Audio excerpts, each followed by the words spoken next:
तो आनी जाएगी इस पर सरकार की जो नीति है गरीब से गरीब व्यक्ति को दबाने को नहीं हुई सरकार है।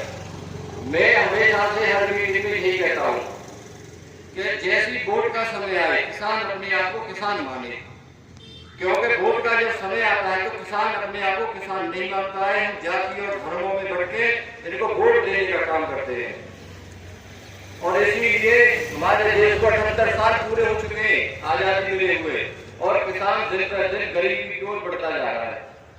अगर मैं एक आंकड़ा बताऊं, जिस आजादी के लिए लाखों करोड़ों लोगों ने बलिदान दिया, मैं 1950 का आंकड़ा बताऊंगा तुम्हें और 2026 का भी आंकड़ा बताऊंगा। अगर हम गेहूं का रेट देखें और डीजल का रेट देखें और सोने का रेट देखें 1950 में जो गेहूं का रेट था वो था 50 पैसे और डीजल का रेट था 15 पैसे। 1 किलो गेहूं बेचने के बाद में हम 3 लीटर डीजल खरीद सकते थे उस समय पे। अब ये उल्टा हो गया है। अब अगर हम देखें तो लगभग 3 किलो गेहूं बेचने के बाद में हम 1 लीटर डीजल ले पा रहे हैं।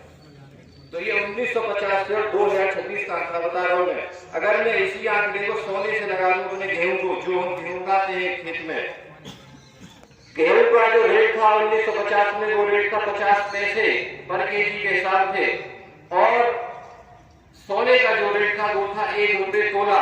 किसान 2 किलो गेहूं बेचने के बाद में 1 तोला सोना ले सकता था 1950 में। आज अगर हम देखें तो लगभग 1,40,000 के आसपास सोना चल रहा है और हमारा गेहूं चल रहा है 2500-2600 रुपए कुंटल के हिसाब से। लगभग 50 से 60 कुंटल गेहूं बेचने के बाद में हम 1 तोला सोना ले पा रहे हैं। तो मैं पूछना चाहता हूं कि क्या किसान गरीबी की ओर बढ़ रहा है या किसान अमीरी की ओर बढ़ रहा है? पर मेरे भाइयों, इसके पीछे जितनी जिम्मेदार सरकारें हैं हमारी अब तक की, इतना ही जिम्मेदार किसान बनता जा रहा है, क्योंकि किसान के पास में समय इतना है नहीं कि वो अपने हक की आवाज उठाए। तो अगर हम ऐसी लगे रहे तो आने वाले समय में जो ये